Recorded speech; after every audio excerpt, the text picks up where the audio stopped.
Hello दोस्तों, कैसे हो? उम्मीद आप सब अच्छे होंगे। मैं हूं आपका दोस्त रोहित बालिया। दोस्तों, हाल ही के दिनों में हम देख रहे हैं कि टैरिफ का बहुत अ, गर्म मामला है। Matter is very hot. वो किसकी वजह से है? वो ट्रम्प साहब की वजह से है।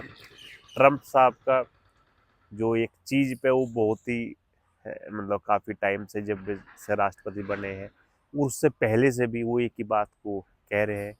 वो कह रहे हैं रेसिप्रोकल टैरिफ के बारे में। ठीक है।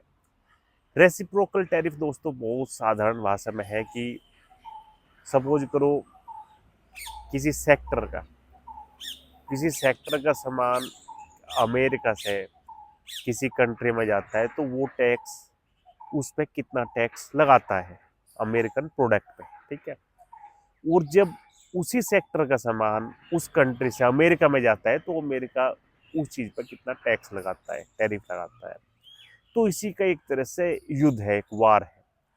जो ट्रम्प साहब है उनका कहना ये है कि हम जो है बहुत नुकसान में हुए हैं, बहुत सारे कंट्री ने हमें लूटा है, मतलब हमें नुकसान पहुंचाया, आर्थिक रूप से नुकसान पहुंचाया है।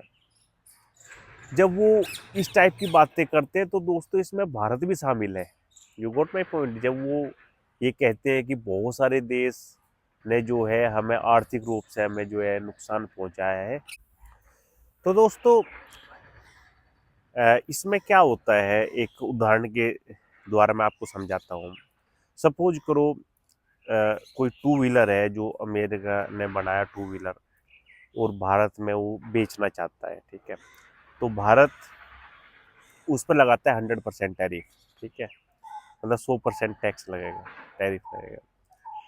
तो ट्रम्प साहब का कहना है कि जब वो सेम सेक्टर की चीज़ें मान लो या दूसरे की जब वो अमेरिका में आती है तो भाई हम भी उतना ही टैरिफ लगाएंगे।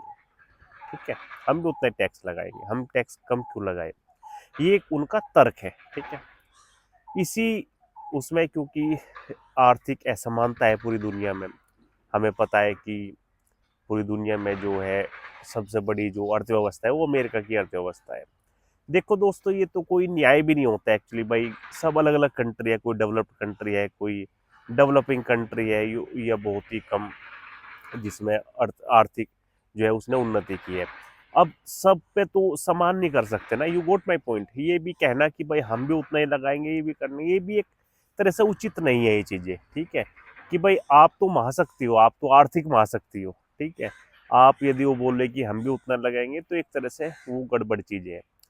तो इसी के लिए क्योंकि चाइना बहुत मुखर होकर बोल रहे हैं, क्योंकि चाइना का भी जो प्रोडक्ट है पूरी दुनिया में जाता है, उसका पूरी अमेरिका में भी जाता है। ठीक है। तो एक तरह से उनका जो ट्रेड वार है वो जो है शुरू हो चुका।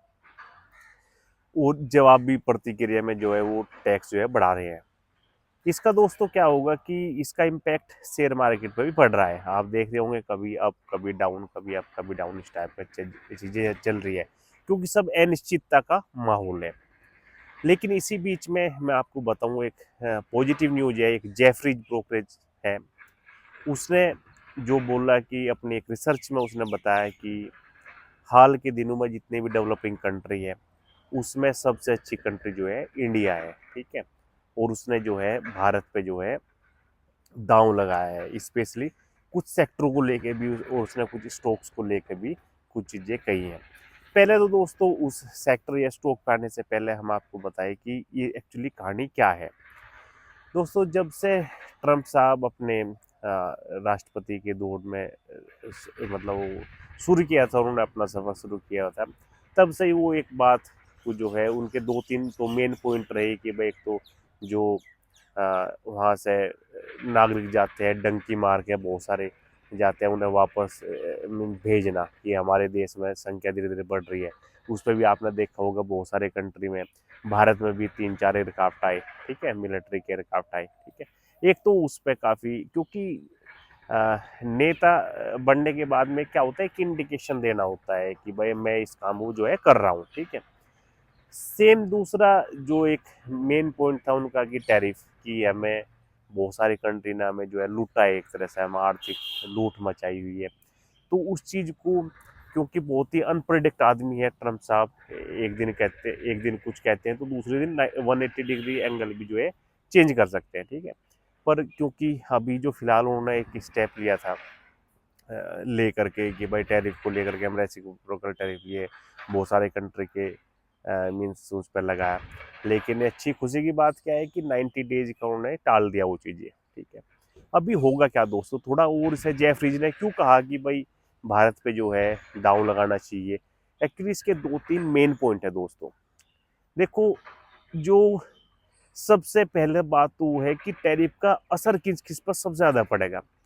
टैरिफ वो रेसिप्रोकल टैरिफ क्या लगा रहे हैं कि जो चीजें अमेरिका में जा रही है, यू गोट माई पॉइंट, उस पर वो टैक्स लगाएंगे। तो ये देखने वाली बात है कौन कौन से सेक्टर है, जो भारत के कौन कौन से सेक्टर है, किस किस सेक्टर में जो है अमेरिका को दोस्तों भारत से चीजें जाती है।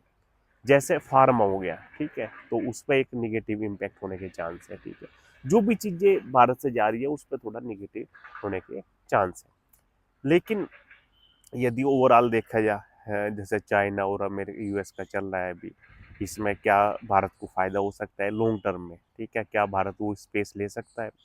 तो इसी को लेकर के जेफरीज ने जो है अपनी जो एक चीज़ें बताई है।